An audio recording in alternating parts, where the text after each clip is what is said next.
शिव ही सत्य हैं, शिव अनंत हैं, शिव अनादि हैं, शिव भगवंत हैं, शिव ओंकार हैं, शिव ब्रह्म हैं, शिव शक्ति हैं, शिव भक्ति हैं। ओम नमः शिवाय।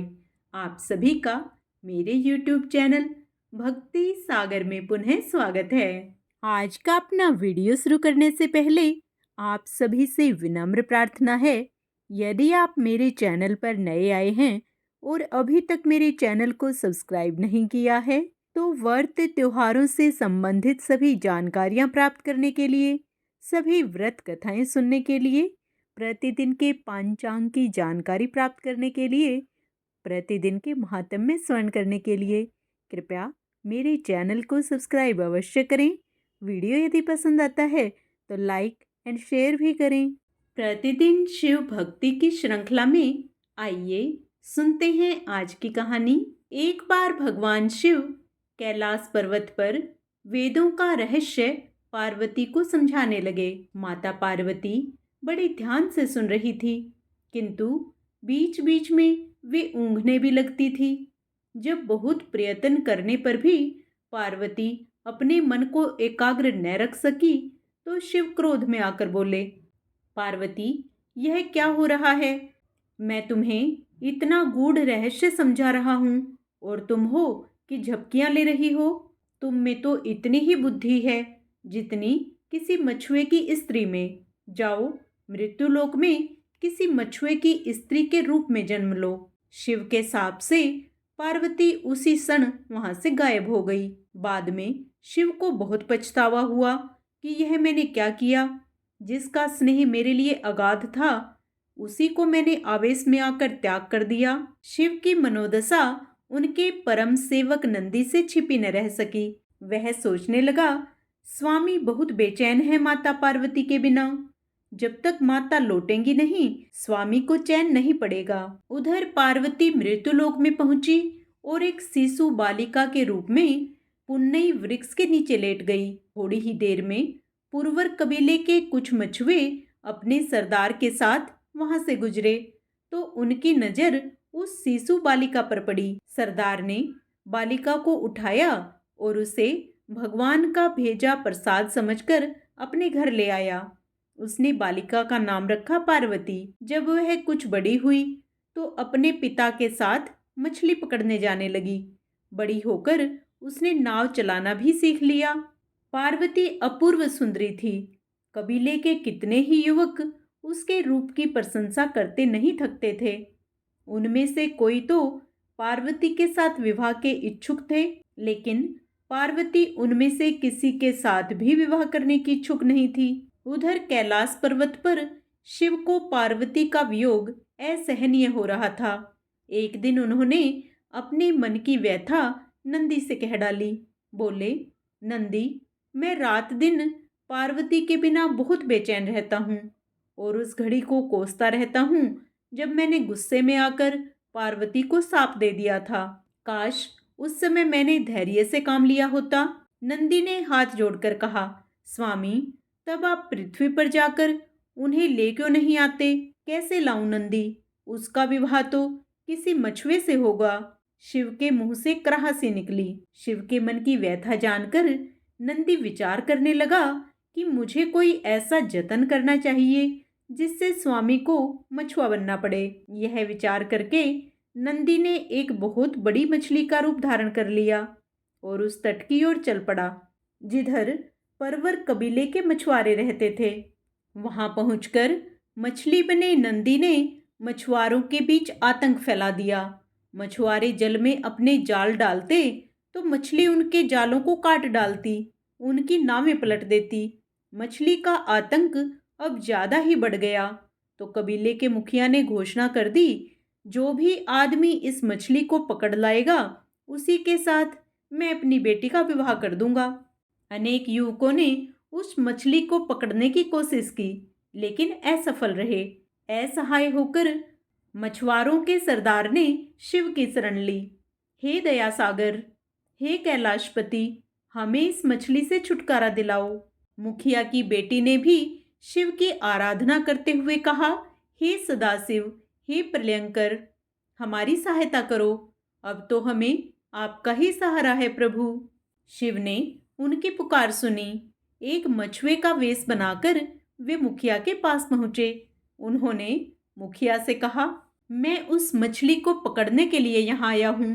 मुखिया ने कहा, नौजवान, अगर तुमने उसे पकड़ लिया तो हमारी जाति सदैव तुम्हारे गुण गाएगी। अगले दिन शिव एक बहुत बड़ा जाल लेकर सागर के जल में उतर पड़े।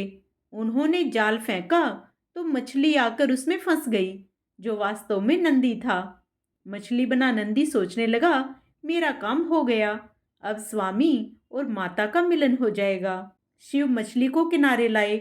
मछुआरे उनकी जय जयकार करने लगे। सरदार बोला, तुमने हमें उबार लिया युवक, हम किस तरह तुम्हारा आभार व्यक्त करें। फिर वचन के अनुसार मछुआरे सरदार ने बड़ी धूमधाम से अपनी पुत्री का विवाह उस युवक के साथ कर दिया। मछुआरे शिव और मछुआरन पार्वती के विवाह उपरांत नंदी अपने असली रूप में प्रकट हो गया और उन्हें अपनी पीठ पर बैठाकर कैलाश पर्वत ले आया। शिव की अंतर्वेदना दूर हो गई और पार्वती साप से मुक्त हो गई। जीवन चक्र पहले की तरह चलने लगा।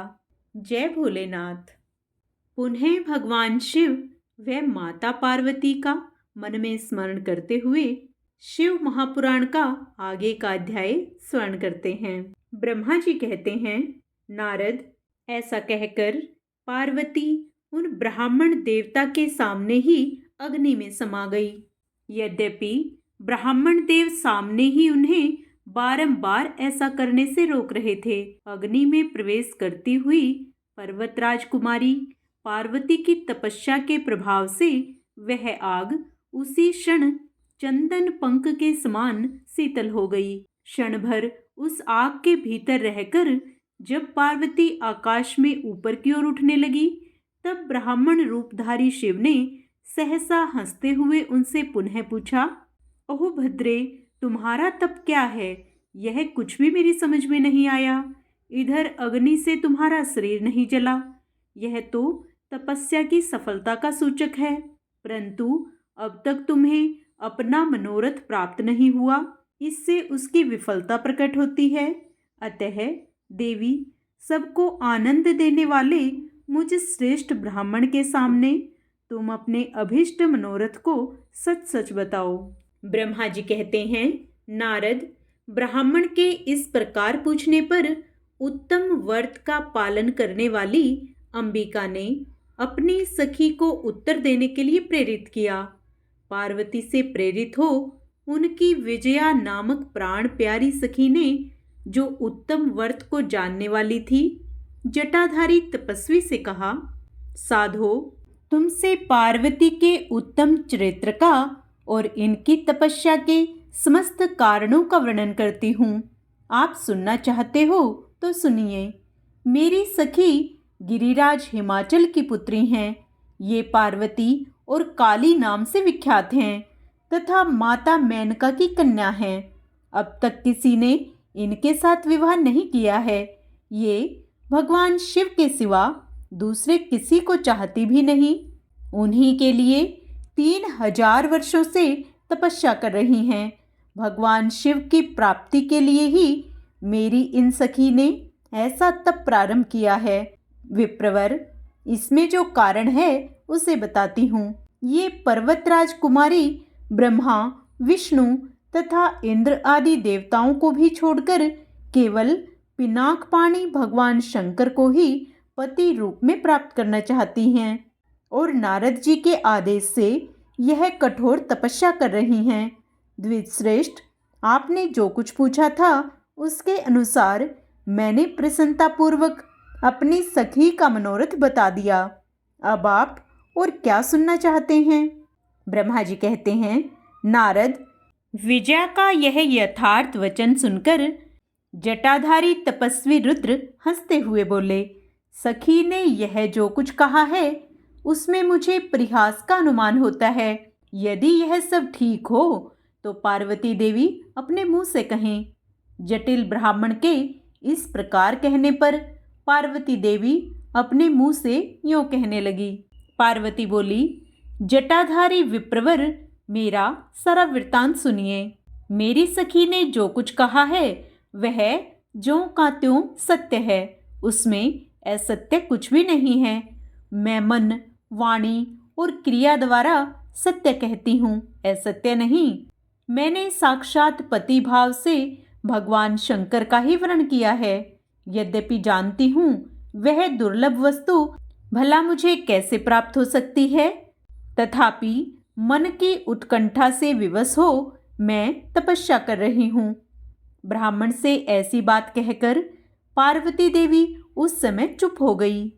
तब उनकी वह बात सुनकर ब्राह्मण ने कहा, इस समय तक मेरे मन में यह जानने की प्रबल इच्छा थी कि ये देवी किस दुर्लभ वस्तु को चाहती हैं जिसके लिए ऐसा महान तप कर रही हैं। किंतु देवी, तुम्हारे मुखारविंद से सब कुछ सुनकर उस अभीष्ट वस्तु को जान लेने के बाद अब मैं यहाँ से जा रहा हूँ। तुम्हारी जैसी इच्छा हो वैसा करो। यदि तुम मुझसे न कहती तो मित्रता निष्फल होती। अब जैसा तुम्हारा कार्य है वैसा ही उसका परिणाम होगा। जब तुम्हें इसी में सुख है तब मुझे कुछ नहीं कहना है। वहाँ ऐसी बात कहकर ब्राह्मण ने ज्यों ही जाने का विचार किया त्यों ही पार्वती देवी ने प्रणाम करके उनसे कहा, विप्रवर, आप क्यों जाएंगे? ठहरिए और मेरे हित की बात बताइए। पार्वती के ऐसा कहने पर दंडधारी ब्राह्मण देवता रुक गए और इस प्रकार बोले, देवी, यदि मेरी बात सुनने का मन है तो मुझे भक्ति भाव से ठहरा रही हो। मैं सब तत्व बता रहा हूँ जिससे तुम्हें हित अहित का ज्ञान हो जाएगा। महादेव जी के प्रति मेरे मन में गौरव बुद्धि है, अतः मैं उनको सब प्रकार से जानता हूँ, तो भी यथार्थ बात कहता हूँ। तुम सावधान होकर सुनो। वृषभ के चिन्ह से अंकित ध्वजा धारण करने वाले महादेव जी सारे शरीर में भस्म रमाए रहते हैं। सिर पर जटा धारण करते हैं। धोती की जगह बाघ का चाम पहनते और चादर की जगह हाथी की खाल ओढ़ते हैं। हाथ में भीख मांगने के लिए एक खोपड़ी लिए रहते हैं। झुंड के झुंड सांप उनके सारे अंगों में लिपटे देखे जाते हैं। वे विष खाकर ही पुष्ट होते हैं। अभक्ष्य भक्षी हैं। उनके नेत्र बड़े भद्दे हैं और देखने में डरावने लगते हैं। उनका जन्म कब, कहाँ और किससे हुआ, यह आज तक प्रकट नहीं हुआ। घर गृहस्थी के भोग से वे सदा दूर ही रहते हैं। नंग धड़ंग घूमते हैं और भूत प्रेतों को साथ रखते हैं। उनके एक दो नहीं 10 भुजाएं हैं। देवी, मैं समझ नहीं पाता कि किस कारण से तुम उन्हें अपना पति बनाना चाहती हो। तुम्हारा ज्ञान कहाँ चला गया? इस बात को आज सोच विचार कर मुझे बताओ। दक्ष ने अपने यज्ञ में अपनी ही पुत्री सती को केवल यही सोचकर नहीं बुलाया कि वह कपालधारी भिक्षुक की भार्या है। इतना ही नहीं, उन्होंने यज्ञ में भाग देने के लिए सब देवताओं को बुलाया, किंतु शंभु को छोड़ दिया। सती उसी अपमान के कारण अत्यंत क्रोध से व्याकुल हो उठी। उसने अपने प्यारे प्राणों को तो छोड़ा ही, शंकर जी को भी त्याग दिया। तुम तो स्त्रियों में रतन हो। तुम्हारे पिता समस्त पर्वतों के राजा हैं। फिर तुम क्यों इस उग्र तपस्या के द्वारा वैसे पति को पाने की अभिलाषा करती हो? सोने की मुद्रा देकर बदले में उतना ही बड़ा कांच लेना चाहती हो। उज्जवल चंदन छोड़कर अपने अंगों में कीचड़ लपेटना चाहती हो। सूर्य के तेज का परित्याग करके जुगनू की चमक पाना चाहती हो। महीन वस्त्र त्याग कर अपने शरीर को चमड़े से ढकने की इच्छा करती हो। घर में रहना छोड़कर वन में धूनी रमाना चाहती हो। तथा देवेश्वरी, यदि तुम इंद्र आदि लोकपालों को त्याग कर शिव के प्रति अनुरक्त हो तो अवश्य ही रत्नों के उत्तम भंडार को त्याग कर लोहा पाने की इच्छा करती हो। लोक में इस बात को अच्छा नहीं कहा गया है। शिव के साथ तुम्हारा संबंध मुझे इस समय परस्पर विरुद्ध दिखाई देता है। कहाँ तुम जिसके नेत्र प्रफुल्ल कमल दल के समान शोभा पाते हैं, और कहाँ वे रुद्र जो 3 भद्दी आंखें धारण करते हैं। तुम तो चंद्रमुखी हो और शिव पंचमुखी कहे गए हैं। तुम्हारे सिर पर दिव्य वेणी सर्पिणी सी शोभा पा रही है, परंतु शिव के मस्तक पर जो जटाजूट बताया जाता है वह प्रसिद्ध ही है। तुम्हारे अंग में चंदन का अंगराग होगा और शिव के शरीर में चिता का भस्म। कहाँ तुम्हारी सुंदर मृदुल साड़ी और कहाँ शंकर जी के उपयोग में आने वाली हाथी की खाल। कहाँ तुम्हारे अंगों में दिव्य आभूषण और कहाँ शंकर जी के सर्वांग में लिपटे हुए सर्प। कहाँ तुम्हारी सेवा के लिए उद्यत रहने वाले संपूर्ण देवता और कहाँ भूतों की दी हुई बलि को पसंद करने वाले शिव। कहाँ तुम मृदंग की मधुर ध्वनि और कहाँ डमरू की डिमडिम। कहाँ भेरियों के समूह की गड़गड़ाहट और कहाँ अशुभ श्रृंगीनाद। तुम्हारा यह उत्तम रूप शिव के योग्य कदापि नहीं है। यदि उनके पास धन होता तो वे दिगंबर क्यों रहते। सवारी के नाम पर उनके पास एक बूढ़ा बैल है और दूसरी कोई भी सामग्री उनके पास नहीं है। कन्या के लिए ढूंढे जाने वाले वरों में जो नारियों को सुख देने वाले गुण बताए गए हैं, उनमें से एक भी गुण भद्दी आंख वाले रुद्र में नहीं है। तुम्हारे परम प्रिय काम को भी उन हर देवता ने दग्ध कर दिया और तुम्हारे प्रति उनका अनादर तो तभी देख लिया गया जब वे तुम्हें छोड़कर अन्यत्र चले गए। उनकी कोई जाति नहीं देखी जाती, उनमें विद्या तथा ज्ञान का भी पता नहीं चलता। पिशाच ही उनके सहायक हैं और विष तो उनके कंठ में ही दिखाई देता है।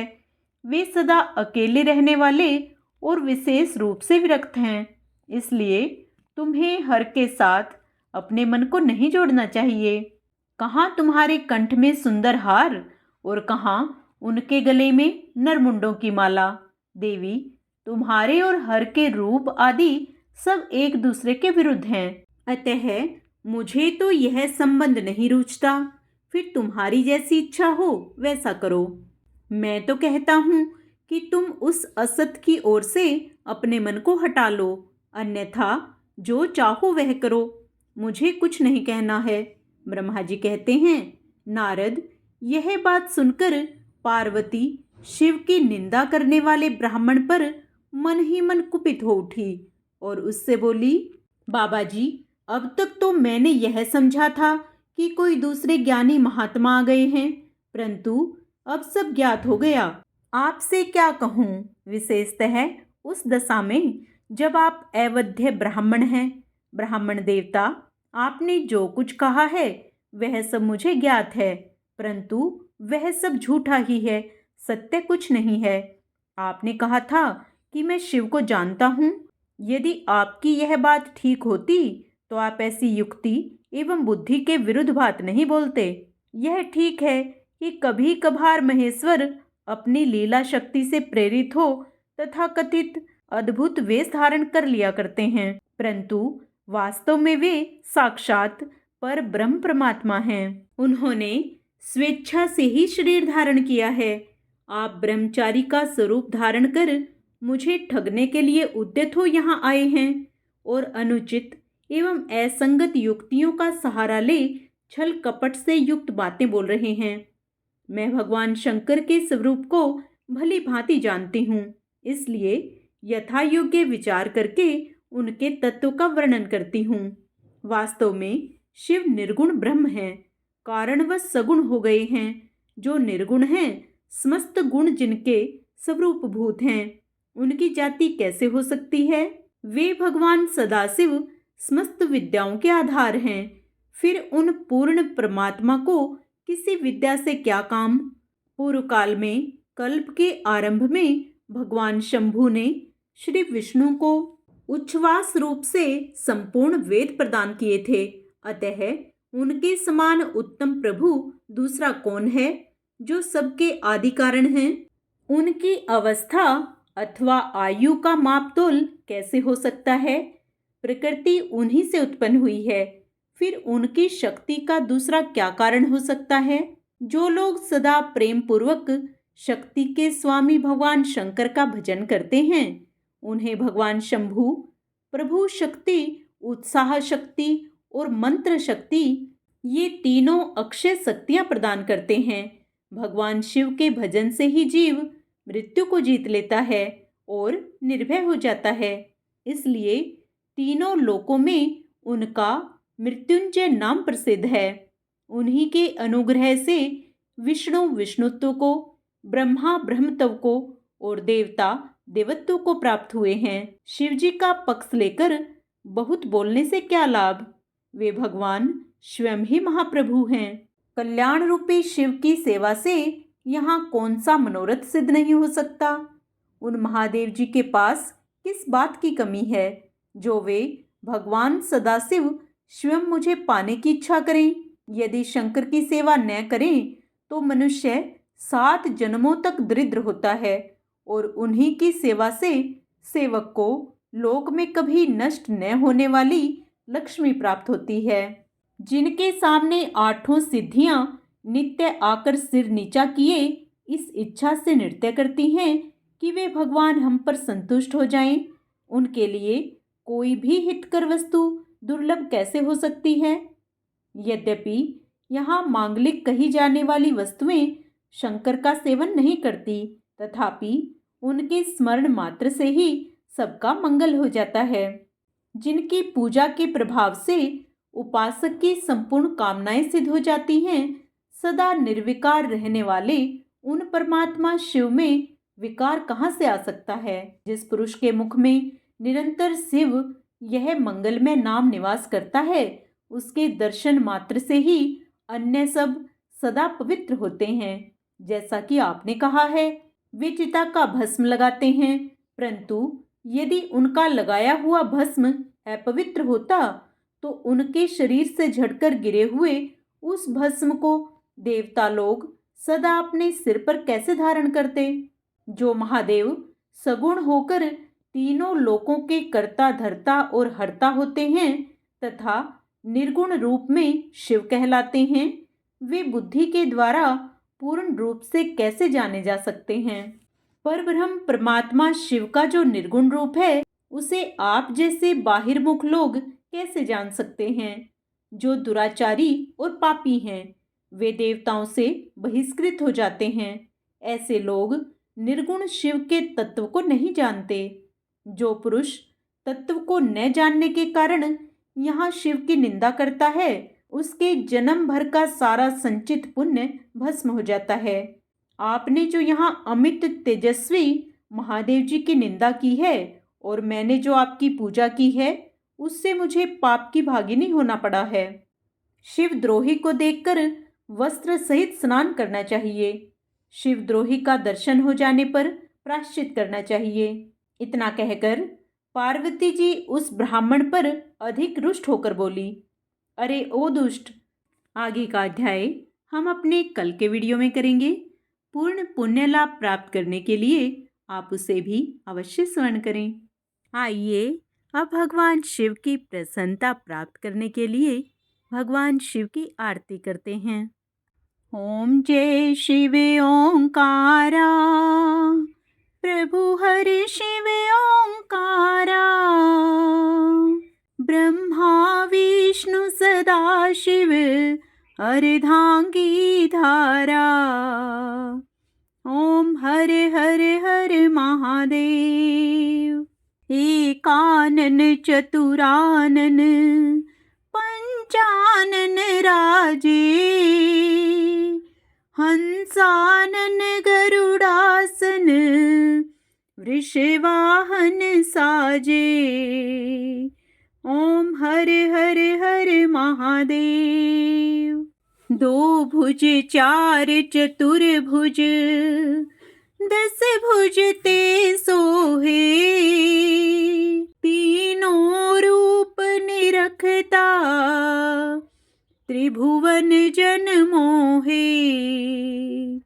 ओम हरे हरे हरे महादेव। अक्षय माला वन माला मुंडे माला धारी, त्रिपुरारी कंसारी करमालाधारी। ओम हरे हरे हरे महादेव।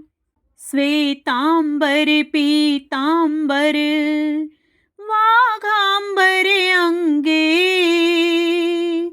सनकादिक ब्रह्मादिक भूतादिक संगे।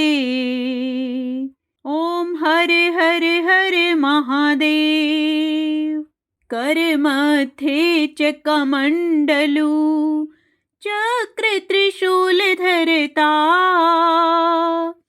जग करता जग हरता जग पालन करता। ओम हरे हरे हरे महादेव। ब्रह्मा विष्णु सदा शिव जानत अविवेका प्रणवाक्षर के मध्य यह तीनों एका। ओम हरे हरे हरे महादेव। त्रिगुण शिव जी की आरती जो कोई नर गावे कहते शिवानंद स्वामी मनवांछित फल पावे। ओम हरे हरे हरे महादेव। ओम नमः शिवाय।